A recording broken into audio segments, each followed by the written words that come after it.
नमस्कार, मैं अमिता आशीष और कथा किरीट में प्रस्तुत है आज की कहानी ईदगाह, जिसे लिखा है कथा सम्राट मुंशी प्रेमचंद्र जी ने। यह प्रेमचंद्र की सबसे प्रसिद्ध कहानियों में से एक है। ईदगाह हामिद नाम के एक 4 साल के अनाथ की कहानी है, जो अपनी दादी अमीना के साथ रहता है। कहानी के नायक हामिद ने हाल ही में अपने माता पिता को खो दिया है। हालांकि उसकी दादी उसे बताती है कि उसके पिता पैसे कमाने के लिए चले गए हैं और उसकी माँ उसके लिए सुंदर उपहार लाने के लिए अल्लाह के पास गई हैं। यह हामिद को आशा से भर देता है और अमीना की गरीबी और उसके पोते की भलाई के बारे में चिंता के बावजूद हामिद एक खुश और सकारात्मक बच्चा है। ठीक है, आइए सुनते हैं कहानी ईदगाह। रमज़ान के पूरे 30 रोज़ों के बाद ईद आई है। कितना मनोहर, कितना सुहावना प्रभात है। वृक्षों पर कुछ अजीब हरियाली है, खेतों में कुछ अजीब रौनक है, आसमान पर कुछ अजीब लालिमा है। आज का सूर्य देखो, कितना प्यारा, कितना शीतल है, मानो संसार को ईद की बधाई दे रहा है। गांव में कितनी हलचल है, ईदगाह जाने की तैयारियां हो रही हैं। किसी के कुर्ते में बटन नहीं है, पड़ोस के घर से सुई धागा लाने को दौड़ा जा रहा है। किसी के जूते कड़े हो गए हैं, उनमें तेल डालने के लिए तेली के घर भागा जा रहा है। जल्दी जल्दी बैलों को सानी पानी दे दें, ईदगाह से लौटते लौटते दोपहर हो जाएगी। 3 कोस का पैदल रास्ता, फिर सैकड़ों आदमियों से मिलना, भेंट करना। दोपहर के पहले लौटना असंभव है। लड़के सबसे ज़्यादा प्रसन्न हैं। किसी ने 1 रोज़ा रखा है, वह भी दोपहर तक। किसी ने वह भी नहीं, लेकिन ईदगाह जाने की खुशी उनके हिस्से की चीज़ है। रोज़े बड़े बूढ़ों के लिए होंगे, उनके लिए तो ईद है। रोज़ ईद का नाम रटते थे, आज वह आ गई। अब जल्दी पड़ी है कि लोग ईदगाह क्यों नहीं चलते। इन्हें गृहस्थी की चिंताओं से क्या प्रयोजन। सेवैयों के लिए दूध और शक्कर घर में है या नहीं, इनकी बला से ये तो सेवैयाँ खाएंगे। वह क्या जाने कि अब्बाजान क्यों बदहवास चौधरी कायम अली के घर दौड़े जा रहे हैं। उन्हें क्या खबर कि चौधरी आज आंखें बदल लें तो यह सारी ईद मुहर्रम हो जाए। उनकी अपनी जेबों में तो कुबेर का धन भरा हुआ है। बार बार जेब से अपना खजाना निकाल कर गिनते हैं और खुश होकर फिर रख देते हैं। महमूद गिनता है, 1 2 10 12, उसके पास 12 पैसे हैं। मोहसिन के पास 1 2 3 8 9 15 पैसे हैं। इन्हीं अनगिनती पैसों में अनगिनती चीज़ें लाएंगे, खिलौने, मिठाइयाँ, बिगुल, गेंद और जाने क्या क्या। और सबसे ज़्यादा प्रसन्न है हामिद। वह 4-5 साल का गरीब सूरत दुबला पतला लड़का, जिसका बाप गत वर्ष हैजे की भेंट हो गया और माँ न जाने क्यों पीली होती होती एक दिन मर गई। किसी को पता न चला क्या बीमारी है, कहती भी तो कौन सुनने वाला था। दिल पर जो बीतती थी वह दिल ही में सहती, और जब न सहा गया तो संसार से विदा हो गई। अब हामिद अपनी बूढ़ी दादी अमीना की गोद में सोता है और उतना ही प्रसन्न है। उसके अब्बा जान रुपए कमाने गए हैं, बहुत सी थैलियाँ लेकर आएंगे। अम्मी जान अल्लाह मियाँ के घर से उसके लिए बड़ी अच्छी अच्छी चीज़ें लाने गई है, इसलिए हामिद प्रसन्न है। आशा तो बड़ी चीज़ है, और फिर बच्चों की आशा, उनकी कल्पना तो राई का पर्वत बना लेती है। हामिद के पाँव में जूते नहीं हैं, सिर पर एक पुरानी धुरानी टोपी जिसका गोटा काला पड़ गया है, फिर भी वह प्रसन्न है।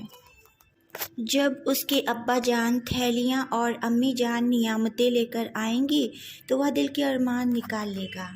तब देखेगा महमूद, मोहसिन, नूरे और सम्मी कहाँ से उतने पैसे निकालेंगे।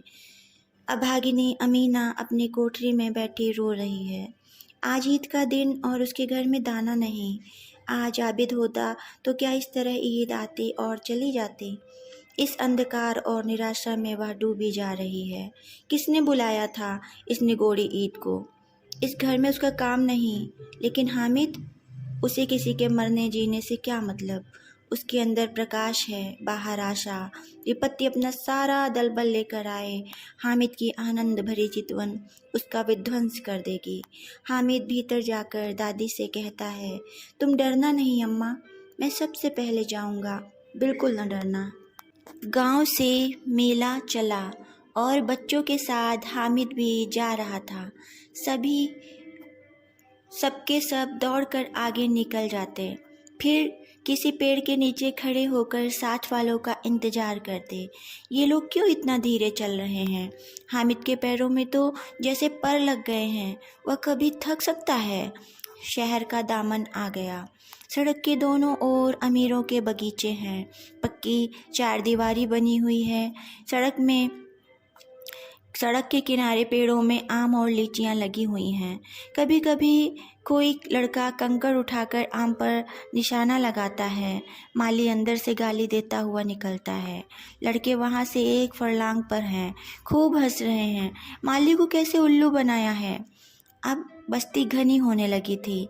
ईदगाह जाने वालों की टोलियां नजर आने लगीं, एक से एक भड़कीले वस्त्र पहने हुए, कोई इक्के तांगे पर सवार, कोई मोटर पर, सभी इत्र में बसे, सभी के दिलों में उमंग। ग्रामीणों का वह छोटा सा दल अपनी विपन्नता से बेखबर, संतोष और धैर्य में मगन चला जा रहा था।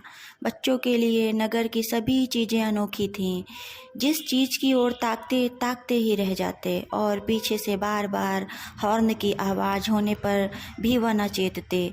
हामिद तो मोटर के नीचे जाते जाते बचा। सहसा ईदगाह नजर आया। ऊपर इमली के घने वृक्षों की छाया है, नीचे पक्का फर्श है जिस पर जाजिम बिछा हुआ है और रोजेदारों की पंक्तियाँ एक के पीछे एक न जाने कहाँ तक चली गई हैं।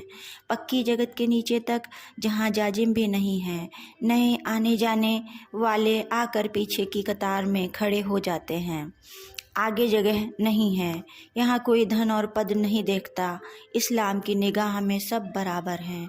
इन ग्रामीणों ने भी वजू किया और पिछली पंक्ति में खड़े हो गए। कितना सुंदर संचालन है, कितनी सुंदर व्यवस्था।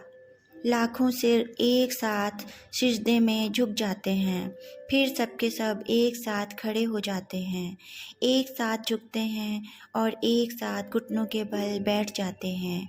कई बार यही क्रिया होती है जैसे बिजली की लाखों बत्तियां एक साथ प्रदीप्त हों और एक साथ बुझ जाएं, और यही क्रम चलता रहता है।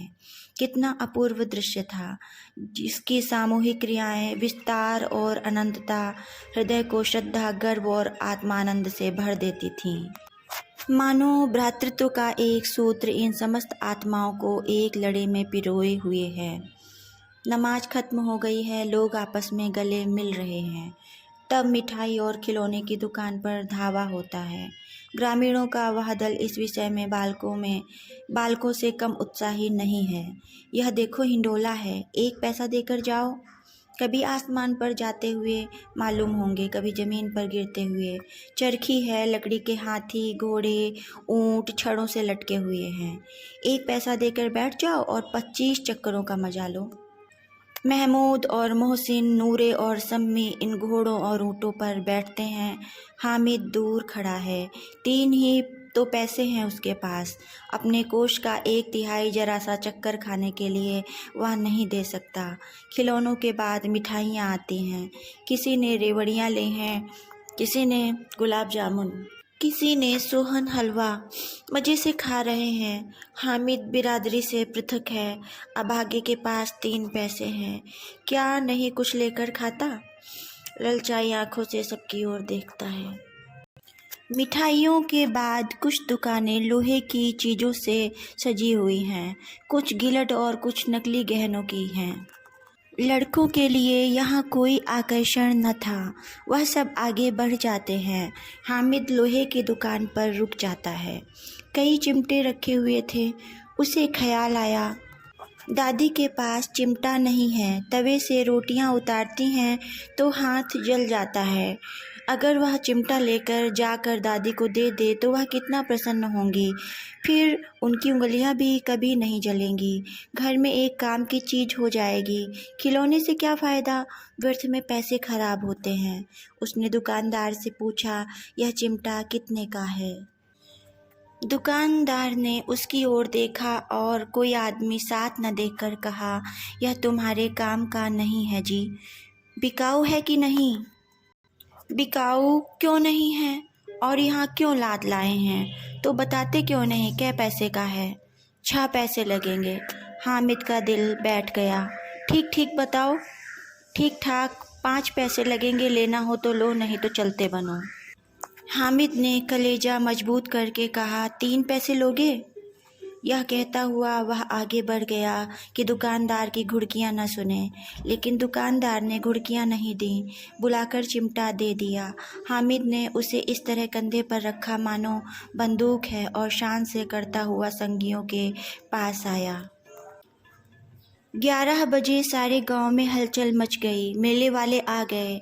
मोहसिन की छोटी बहन ने दौड़कर भिश्ती उसके हाथ से छीन लिया और मारे खुशी के जो उछली तो मियाँ भिश्ती नीचे आ गए और सुर लोग सिधारे।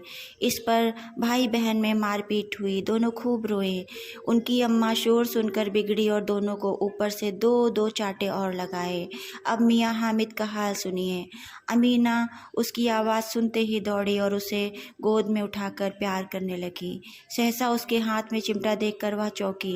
यह चिमटा कहाँ था? मैंने मोल लिया है। सहसा उसके हाथ में चिमटा देखकर वह चौंकी। यह चिमटा कहाँ था? मैंने मोल लिया है। कै पैसे में? 3 पैसे दिए। अमीना ने छाती पीट ली। यह कैसा बेसमझ लड़का है कि दोपहर हुआ, कुछ खाया न पिया, लाया क्या? चिमटा। सारे मेले में तुझे और कोई चीज़ न मिली जो यह लोहे का चिमटा उठा लाया। हामिद ने अपराधी भाव से कहा, तुम्हारी उंगलियां तवे से जल जाती थी, इसीलिए मैंने इसे लिया।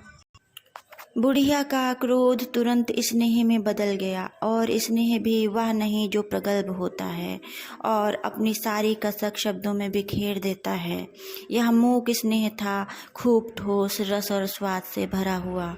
बच्चे में कितना त्याग, कितना सद्भाव और कितना विवेक है। दूसरों को खिलौना लेते और मिठाई खाते देखकर इसका मन कितना ललचाया होगा। इतना जब्त इससे हुआ कैसे? वहाँ भी इसे अपनी बुढ़िया दादी की याद बनी रही। अमीना का मन गदगद हो गया। और अब एक विचित्र बात हुई। हामिद के इस चिमटे से भी विचित्र। बच्चे हामिद ने बूढ़े हामिद का पार्ट खेला था। बुढ़िया अमीना बालिका अमीना बन गई। वह रोने लगी, दामन फैलाकर हामिद को दुआएं देती जाती थी और आंसू की बड़ी बड़ी बूंदें गिराती जाती थी। हामिद इसका रहस्य क्या समझता। धन्यवाद। नमस्कार, मैं अमिता आशीष और आप सुन रहे थे कथा किरीट के अंतर्गत आज की कथा ईदगाह, जिसे लिखा था कथा सम्राट मुंशी प्रेमचंद्र जी ने।